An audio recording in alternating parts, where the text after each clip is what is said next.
দেশ জুড়ে চলছে নির্বাচনী প্রচারণা, নানা প্রতিশ্রুতি আর পাল্টাপাল্টি অভিযোগে চলছে নির্বাচনী প্রচার। আর এখন চলে যাচ্ছি ভোটারের ইশতেহারে। সুনামগঞ্জ থেকে যুক্ত হবেন সহকর্মী গুলজার আহমেদ।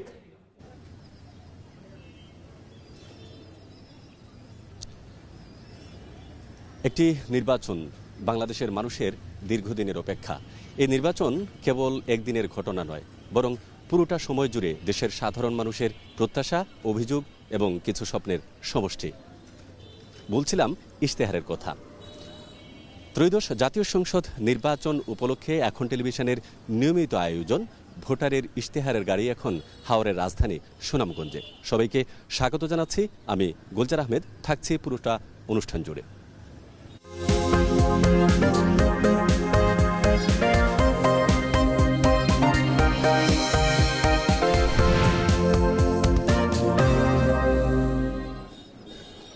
শিল্প সংস্কৃতির শহর, কিংবা যেটি বলছিলাম যে হাওরের রাজধানী, এই সুনামগঞ্জ 5টি আসন রয়েছে। এই আসনগুলোতে যুগের পর যুগ যে নির্বাচন হয়েছে, সেই নির্বাচনে মানুষের মৌলিক পরিবর্তন কতটুকু হয়েছে, এই সব মিলিয়ে আসলে এবারের নির্বাচনে যে সকল রাজনৈতিক দল অংশগ্রহণ করেছে, তাদের মধ্য থেকে যারা দল পরিচালনা করছেন কিংবা প্রান্তিক অঞ্চলে নেতৃত্ব রয়েছেন, তারাই রয়েছেন আজকে আমাদের অতিথি। আমি শুরুতেই পরিচয় করিয়ে দিতে চাই। আমার ডান দিকে রয়েছেন জনাব আব্দুল হক, তিনি হচ্ছেন সুনামগঞ্জ জেলা বিএনপির সদস্য সচিব। তারপরে আছেন নাসেম, তিনি হচ্ছেন সিনিয়র সদস্য সচিব এনসিপির। আমার ঠিক বাম দিকে আছেন মোহাম্মদ আব্দুস সাত্তার, তিনি পৌরসভা সুনামগঞ্জের আমির, বাংলাদেশ জামায়াতে ইসলাম। সব শেষে বাম দিকে যিনি আছেন খলিল রহমান, তিনি সচেতন নাগরিক কমিটির সদস্য। তো তাদের সাথে আসলে আজকের সুনামগঞ্জের যে আগামীর ভবিষ্যৎ, যারা নেতৃত্বে আসবেন, যারা সরকার গঠন করবেন, তাদের পক্ষ থেকে তারাই ভোটের মাঠে আসলে কি প্রতিশ্রুতি দিচ্ছেন সেই বিষয়ে জানবো। শুরুতে আমরা চলে যেতে চাই বিএনপির সদস্য সচিব যিনি আছেন জনাব আব্দুল হক।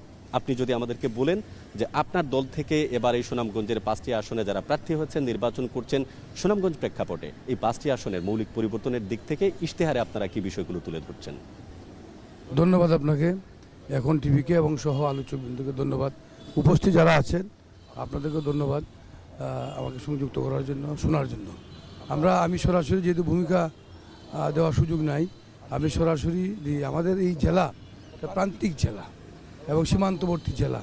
এই প্রান্তিক জেলা হিসেবে প্রধান যে সমস্যাগুলো, এই শিক্ষা, স্বাস্থ্য এবং অবকাঠামোগত, এই 3টা সমস্যাই আমাদের পুরো জেলাতেই এই সমস্যাগুলো বিদ্যমান আছে। আমাদের প্রার্থীরা 5টি আসনেই এই শিক্ষা, স্বাস্থ্য এবং অবকাঠামোর উন্নয়নের ফিরিস্তি দিয়েছেন, ইশতেহার দিয়েছেন এবং প্রতিশ্রুতি আমরা দিচ্ছি যেখানে যাই। আসন ভিত্তিক আমাদের কিছু সমস্যা আছে, যেমন 5টি আসনে আমাদের 5 বাদে হাওর বেষ্টিত এবং হাওর অঞ্চল। এই হাওরে আমাদের প্রতি বছরেই হাওর একটা বাঁধ আছে, এই বাঁধে দুর্নীতি হয়। এই হাওরকা ভাত যাতে দুর্নীতিমুক্তভাবে তৈরি করা যায়, যাতে হাওরগুলা অকাল বন্যাতে হাওরের বাঁধ ভেঙে না যায়, সেই দিকেও আমরা জনগণের কাছে আমরা এই প্রতিশ্রুতি দিচ্ছি যে আমরা দুর্নীতিমুক্তভাবে এই কাজগুলো করব।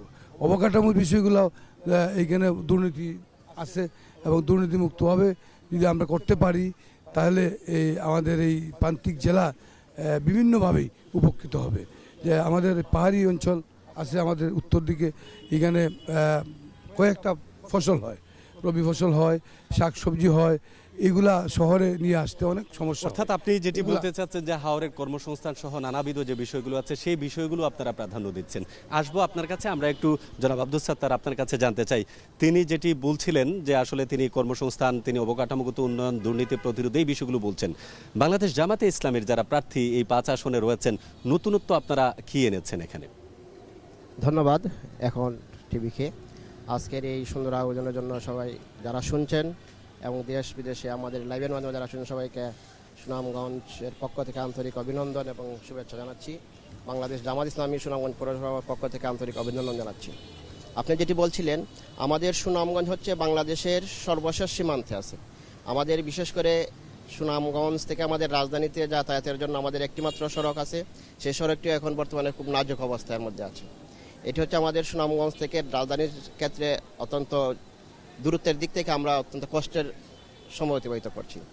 পাশাপাশি আপনি যদি বলতে চাই আমাদের 5টি আসনের মধ্যে যে বিষয়গুলো সর্বাগ্রে আমাদের সবচেয়ে বেশি কষ্টের এবং পীড়ার কারণ হচ্ছে আমাদের সুনামগঞ্জ প্রান্তিক জেলা হওয়ার কারণে আমাদের সুনামগঞ্জে কোনো শিল্প কারখানা নেই। শিল্প কারখানা না থাকার কারণে আমাদের অনেক শিক্ষিত বেকার যুবক আছে, তারা শিক্ষিত কিন্তু তারা কোনো কর্ম পাচ্ছে না। কর্ম না পাওয়ার কারণে অনেক ধরনের অন্য চিন্তা কিংবা অন্য ধাঁচে কিংবা অন্য পথে তারা চলে যাচ্ছে। সেটা থেকে আমরা মানুষকে বিরত করার জন্য, যুবক সমাজকে বিরত রাখার জন্য তাদেরকে আমরা কাজ দিতে চাই। আমরা শিল্প কারখানা ইন্ডাস্ট্রি তৈরি করার মাধ্যমে সুনামগঞ্জের মানুষকে কাজে তাদের হাতে কাজ তুলে দিতে চাই, বেকারত্ব দূর করতে চাই। আপনি যেটি বলছেন সামাজিক পরিবর্তনের কথা বলছেন, সেটি প্রতিটি রাজনৈতিক দলের থাকে। আমরা আসবো আপনার কাছে। আমরা একটু চলে যেতে চাই নাসেম, তিনি সিনিয়র সদস্য সচিব এনসিপির। যদিও এনসিপির সরাসরি প্রার্থী এই সুনামগঞ্জের 5টি আসনে কাজ করছে না, কিন্তু দলীয়ভাবে আপনারা রয়েছেন তরুণ সমাজের প্রতিনিধি হিসেবে এবং এনসিপির কাছে মানুষের যে প্রত্যাশার জায়গা ছিল সেখান থেকে আপনারা কি বার্তাটা দিচ্ছেন 1 মিনিটের মধ্যে আপনি বলবেন।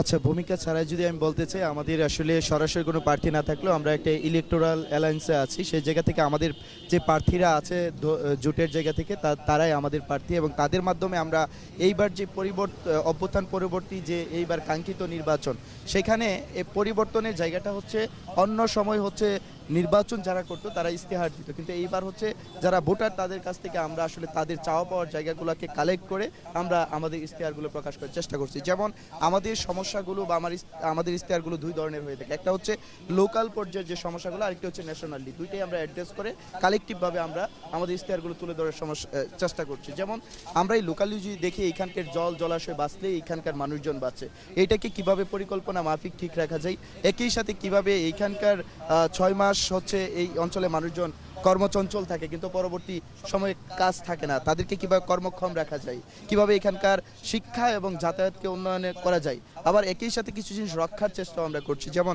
শিল্প সংস্কৃতি, এই জিনিসগুলোকে কিভাবে রক্ষা করা যায়, এই জিনিসগুলো আমরা দেখছি। একই সাথে ন্যাশনালি যে প্রবলেমগুলো আছে এইগুলোকে অ্যাড্রেস করে আমরা চেষ্টা করছি। অবশ্যই আপনাদের চিন্তাভাবনায় বেশ কিছু ব্যতিক্রমতা রয়েছে। আমরাও চাই এই পরিবর্তন, বাংলাদেশের মানুষও চায় এই পরিবর্তন। আসবো আপনার কাছে পরবর্তীতে। জনাব খলিল রহমান, আপনি নিশ্চয়ই শুনেছেন 3 জন যে রাজনৈতিক দলের প্রতিনিধি তারা বলেছেন আসলে মাঠের ক্ষেত্রে যে ইশতেহারটা প্রদান করা হয় বা দেয়া হয়, পরবর্তীতে এর বাস্তবায়ন কতটুকু থাকে, বা ওনারা যে বিষয়গুলো উল্লেখ করেন এখানে আর কোনো বিষয় সংযোজন করা যায় কিনা, বিশেষ করে অবহেলিত সুনামগঞ্জ আপনারা বলছেন, সেই অবহেলিত সুনামগঞ্জের দিক থেকে আর কি সংযুক্ত করা যায়? আসলে ভোট এলে আমাদের রাজনৈতিক নেতৃবৃন্দ তারা নানাভাবে ইশতেহার দেন, প্রতিশ্রুতি দেন, এগুলি খুবই চমৎকার আমরা শুনি, কিন্তু ভোট গেলে এই প্রতিশ্রুতির বাস্তবায়নের ক্ষেত্রে আমরা অনেক ক্ষেত্রে হতাশ হই, এবং সেটি সুনামগঞ্জের মতো একটি প্রান্তিক জেলায় হতাশা আরও বেশি। আমাদের নেতৃবৃন্দ বেশ কিছু বিষয় উল্লেখ করেছেন, সবগুলাই গুরুত্বপূর্ণ। আমাদের সুনামগঞ্জে ধরেন আমি যদি 1 আসন বলি, এখানে 3টি শুল্ক স্টেশন রয়েছে, এখানে বিশ্ব ঐতিহ্য টাঙ্গুয়ার হাওর রয়েছে। হাওর আমাদের সুনামগঞ্জের পৌরটাই। তো এই যে হাওরের প্রকৃতি পরিবেশ, হাওরের ফসল রক্ষা, এই যে 3টি শুল্ক স্টেশন, এগুলোর উন্নয়ন, এই সমস্ত ক্ষেত্রে সমন্বয়হীনতা রয়েছে। পাশাপাশি সুনামগঞ্জ 2 থেকে একটি রাস্তা আমাদের বিকল্প সড়ক হিসেবে আমরা হবিগঞ্জে যুক্ত হওয়ার কথা, সেটি দীর্ঘদিন যাবৎ এখানে কাজ চলমান রয়েছে, কাজে অসংখ্য দুর্নীতি রয়েছে। আমাদের একটি মাত্র সড়ক সুনামগঞ্জ সিলেট হয়ে আমরা যেটা ঢাকাতে যাই, এটিও এখনও ওইভাবে আমাদের যে আকাঙ্ক্ষা এটা এই জায়গায় যেতে পারেনি। সুনামগঞ্জ 5 থেকে আমাদের প্রত্যাশা ছিল যে একটি রেল সংযোগ আমাদের শহরে আসবে, কিন্তু এটিও হয়নি। আমি মনে করি যে আমাদের এই সুনামগঞ্জকে, হাওড় অঞ্চলকে পরিকল্পিত একটা উন্নয়নের রোডম্যাপে আনা উচিত, এবং সবচেয়ে বড় জিনিস যারা প্রার্থীরা রয়েছেন, রাজনৈতিক দল রয়েছেন, তারা তাদের প্রতিশ্রুতিটুকু যেন বাস্তবায়ন করেন, সেটি যেন শুধু ভোটের সময়। এটি অবশ্য খুবই প্রয়োজনীয় একটি বিষয়, এবং আমরাও জানি যে প্রতিশ্রুতি হয় সেটা আসলে মাঠে পরবর্তীতে এটা বাস্তবায়ন হয় কিনা। আমরা আরো কথা বলবো, আমরা একটা ছোট্ট বিরতিতে যাই, আমাদের সাথেই থাকুন। Amrapali fruit syrup, real magic in every drop.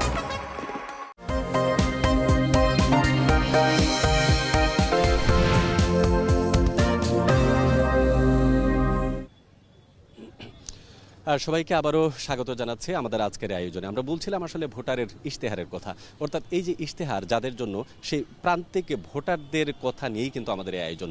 তো এখানে যেহেতু বেশ কিছু এই অঞ্চলের ভোটার আমাদের সাথে রয়েছেন, আমরা তাদের কাছে আসলে তাদের কিছু জিজ্ঞাসা আছে, আমরা সেই জিজ্ঞাসাটুকু আমরা জানতে চাই যে এখানকার যারা নেতৃত্বে রয়েছেন তাদের কাছে তাদের প্রশ্নটা কি।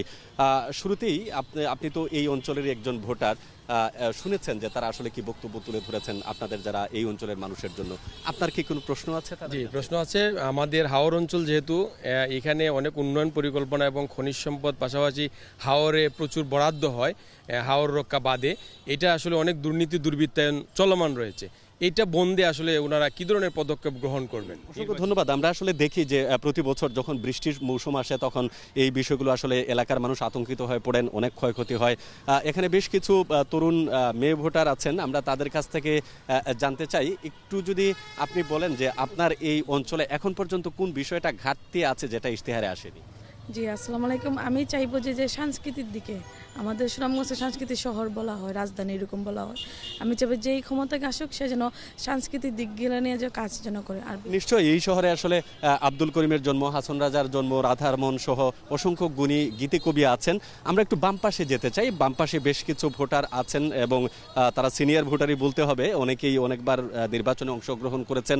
আপনি যদি একটু বলেন যে আসলে এখানকার প্রতিনিধিত্বে যারা করছেন তাদের পক্ষ থেকে যে বিষয়গুলো বলা হচ্ছে এর সাথে আপনাদের প্রত্যাশার আর নতুন কোনো সংযোজন আছে কিনা। আমাদের সুনামগঞ্জ প্রান্তিক জেলা এবং হাওর বেষ্টিত জেলা। আমাদের সুনামগঞ্জের শিক্ষা এবং স্বাস্থ্য আমরা খুবই নাজুক অবস্থানে আছি। আমাদের যে সুনামগঞ্জ জেলার 12টি উপজেলায় শিক্ষার অবস্থা খুবই বেহাল দশা। বুঝতে পেরেছি আপনার প্রশ্ন, আমরা অবশ্যই ওনাদের কাছ থেকে জানতে চাইব। স্বাস্থ্যসেবারও খুবই করুণ অবস্থা। অসংখ্য ধন্যবাদ আপনাদেরকে, অসংখ্য ধন্যবাদ। দর্শক নিশ্চয়ই বুঝতে পারছেন যে এই সুনামগঞ্জে এখনো আসলে অনেক কিছু সংকট রয়েছে। তো বিশেষ করে দর্শক থেকে বা ভোটারদের কাছ থেকে যে প্রশ্নগুলো আসছে আমরা তার উত্তর জানতে চাই। আমি প্রথমে আমার হাতের বামে যিনি আছেন জনাব আব্দুল সাত্তার, আপনার কাছে জানতে চাইব। 3টি প্রশ্ন এসেছে। একটি হচ্ছে যে এই শহরকে বলা হয় সংস্কৃতির শহর, যেহেতু রাধারমন, আব্দুল করিম, হাসন রাজা সহ অসংখ্য গীতিকবি রয়েছেন, তাদের শিল্প সংস্কৃতিতে যে অবদান এই শহরকে আছে কিনা, এবং হাওরের উন্নয়নের ক্ষেত্রে বিশেষ করে পর্যটন সহ টাঙ্গুয়াকে সংরক্ষণ সহ অন্যান্য বিষয় সবচেয়ে বেশি গুরুত্বপূর্ণ যেটি হচ্ছে শিক্ষা এবং স্বাস্থ্যসেবা। যেহেতু দুর্গম এলাকা, সেখানে এখন পর্যন্ত বাংলাদেশের অন্যান্য জায়গায় যে গ্রোথটা হয়েছে সেটি সুনামগঞ্জ অঞ্চলে হয় নাই। আপনাদের দলীয়ভাবে চিন্তাভাবনায় এর অগ্রগতি কতটুকু এবং আপনারা নির্বাচিত হলে কি করতে পারবেন 1 মিনিটের মধ্যে আপনি বলবেন। ধন্যবাদ, সুন্দর প্রশ্ন। আমাদের সুনামগঞ্জ হচ্ছে হাওর বেষ্টিত দেশ, যেহেতু সেজন্য আমাদের হাওর রক্ষাটাই অত্যন্ত গুরুত্বপূর্ণ। এক্ষেত্রে আমি যে কথাটি বলতে চাই, হাওর রক্ষার জন্য প্রতি বছর বরাদ্দ আসে, কিন্তু বরাদ্দ পুরোপুরি কাজ হয় না। কাজ না হওয়ার কারণে এখানে দুর্নীতি হয়। এর জন্য বাংলাদেশ জামাত ইসলামীর বক্তব্য হচ্ছে আমরা দুর্নীতি করব না, দুর্নীতি কাউকে করতে দেব না। যখন দুর্নীতি বন্ধ হয়ে যাবে, দুর্বৃত্তায়ন বন্ধ হয়ে যাবে, তখন অটোমেটিকলি যে কোনো কাজের কাজটা হয়ে যাবে। পাশাপাশি স্বাস্থ্য এবং শিক্ষা ব্যবস্থার ক্ষেত্রে যে কথা বলছে সেখানেই দুর্নীতি। আপনি দেখেন সুনামগঞ্জের প্রায় 2 কোটি টাকার উপরে দুর্নীতির কারণে তাদের সেই চিকিৎসার যে আমাদের সাধারণ মানুষ, প্রান্তিক জনগোষ্ঠী যারা চিকিৎসা পাওয়ার কথা, চিকিৎসা পরবর্তী সময়ে সরকারিভাবে যে ওষুধ পাওয়ার কথা, সেই ওষুধগুলো তারা সাধারণ মানুষকে বিতরণ না করে তারা নিজেরাই দুর্নীতি করার জন্য তাকে রেখে দিয়েছিল।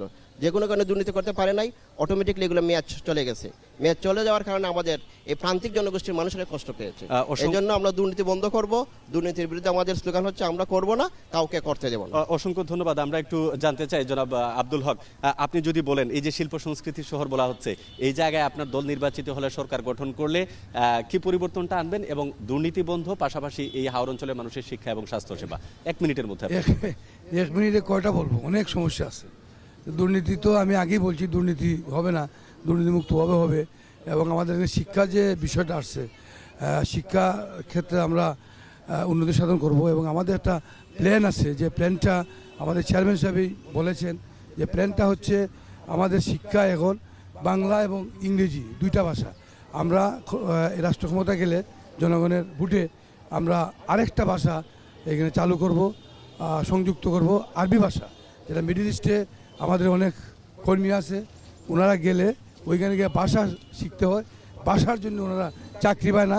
যে কারণে এই ভাষাটা আমরা ইংরেজির সাথে বাংলার সাথে 3টা ভাষা আমরা স্কুলে ওকে, স্বাস্থ্য প্রান্তিক অঞ্চলের চালু করে স্বাস্থ্য সেবার দেব। জন্য আপনাদের কি প্ল্যানিং আছে? এবং স্বাস্থ্যসেবা আমরা দ্বার প্রান্তে নিয়ে যাব এবং ওই ইউনিয়ন ওয়ার্ড পর্যায়ে আমাদের এমবিবিএস ডাক্তার যারা বিশেষ ফার্স্ট করে যারা এখন থাকে না, কিন্তু আমরা থাকার ব্যবস্থা করব। অসংখ্য ধন্যবাদ আপনাকে। জনাব খলিল রহমান, আপনার কাছে জানতে চাই, এই যে হাওর ব্যবস্থাপনা, হাওর অব্যবস্থাপনা, দুর্নীতি, শিক্ষা, স্বাস্থ্য, এই ব্যাপারগুলো কি আসলে রাজনৈতিক দলগুলো তাদের যে লক্ষ্য উদ্দেশ্য নিয়ে প্রতিশ্রুতি নিয়ে নির্বাচিত হন তারা কি পরবর্তী করেন? যদি না করেন সেই ক্ষেত্রে আপনাদের পরামর্শটা কি থাকবে? আপনার জন্য সময় বরাদ্দ 1 মিনিট।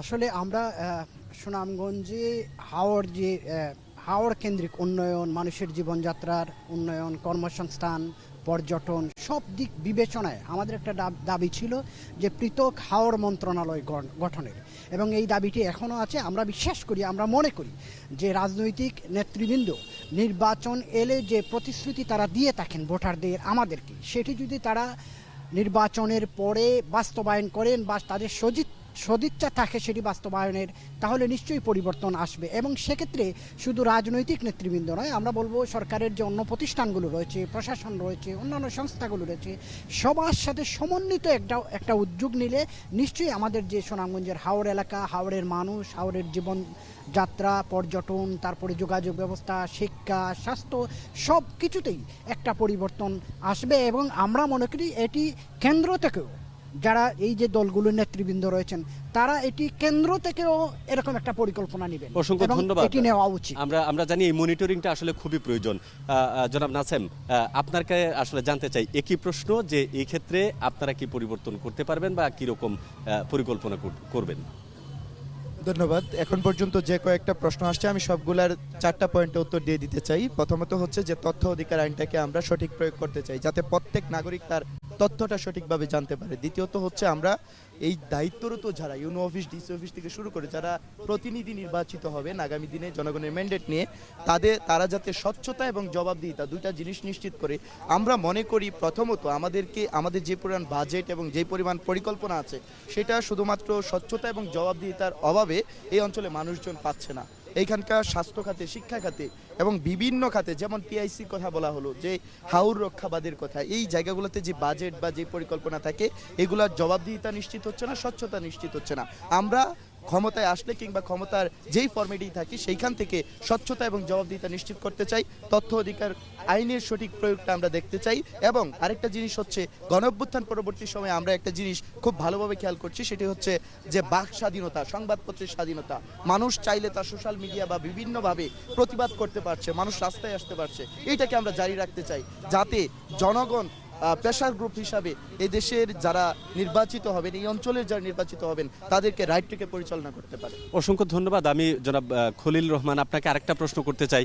শিল্প সংস্কৃতির যে ব্যাপারটা আছে, আপনি জানেন যে একটি প্রজন্ম বা একটি রাষ্ট্র কিংবা একটি অঞ্চল তার শিল্প, সাহিত্য, সংস্কৃতির উপর টিকে থাকে। বিশেষ করে রাজনৈতিক দলগুলো তাদের এই ধারাবাহিকতাকে আসলে বজায় রাখে, যে আমার এই অস্তিত্ব, আমার অতীত, আমার ইতিহাস ধরে রাখার জন্য। এই জায়গায় আপনার পরামর্শটা কি? খুব কম সময়ের মধ্যে জবাবটা দেবেন। এক্ষেত্রেও আমরা নানা ক্ষেত্রে বাধা প্রতিবন্ধকতার সম্মুখীন হই এবং আমরা প্রত্যাশা করব যে গণঅভ্যুত্থান পরবর্তী সময়ে এই যে মানুষের যে আকাঙ্ক্ষার জায়গা সৃষ্টি হয়েছে সেটিকে যদি আমরা ধরে রাখতে চাই, সেটিকে যদি আমরা সামনের দিকে এগিয়ে নিয়ে যেতে চাই, তাহলে আমাদের যে নিজস্ব সংস্কৃতি, কৃষ্টি, কালচার সেটিকে লালন করতে হবে, ধারণ করতেই হবে। আর আমার হাওর অঞ্চল তো সংস্কৃতির ক্ষেত্রে অত্যন্ত সমৃদ্ধ একটি অঞ্চল। তো আমি বিশ্বাস করি যে আমাদের এই অঞ্চলকে ধরে ইচ্ছা করলে একটা পরিকল্পনা নেওয়া যেতে পারে, যে রাজনৈতিক দলগুলো আমাদের সৃজনশীলতার বিকাশ, আমাদের সংস্কৃতির বিকাশ, আমাদের যে শেকড়ের সন্ধান সেটিকে তারা জারি রাখতে পারেন। হ্যাঁ, অবশ্যই, এটি অবশ্যই ঠিক বলেছেন। দর্শক, আসলে নিজের নারীর টান বলতে শিকড় ছাড়া মানুষ কখনই বড় হতে পারে না, তার প্রজন্ম বড় হতে পারে না। আমরা জানি যে কোনো নির্বাচন শুধুমাত্র মানুষের মৌলিক পরিবর্তন কিংবা অবকাঠামোগত উন্নয়ন কিংবা শিক্ষা, স্বাস্থ্য তার উন্নয়ন নয়, বরং মানুষের মানসিক উন্নতি, মানুষের সামাজিক পরিবর্তন, ন্যায় বিচার প্রতিষ্ঠা, গণতন্ত্র প্রতিষ্ঠা সব নিয়েই মূলত একটি নির্বাচনের ম্যান্ডেট সামনে থাকে। তো এই নির্বাচন, অর্থাৎ ত্রয়োদশ জাতীয় সংসদ যে নির্বাচন আগামীতে হচ্ছে, সেই নির্বাচনের সারা বাংলাদেশের মানুষের প্রত্যেকজন একজন ভোটারের প্রত্যাশা একটাই যে পরিবর্তন মানুষ দেখতে চেয়েছিল, সেই পরিবর্তনের প্রতিফলন কি ঘটতে যাচ্ছে তার জবাব অবশ্যই ঠিক নির্বাচনের পরে যারা সরকার গঠন করবেন এবং তারা তাদের প্রতিশ্রুতি মতো তারা কাজ করতে পারবেন কিনা সেটি সময় বলে দেবে। আমাদের এই ধারাবাহিক আয়োজন থাকছে আগামীকালও, সেটি রয়েছে চায়ের রাজধানী মৌলভীবাজারে ঠিক বিকেল 4:30টায়। সেই অনুষ্ঠান দেখার আমন্ত্রণ জানিয়ে আজকে আপাতত হাওরের রাজধানী সুনামগঞ্জ থেকে বিদায় নিচ্ছি। সবাই ভালো থাকবেন, সুস্থ থাকবেন। আল্লাহ হাফেজ।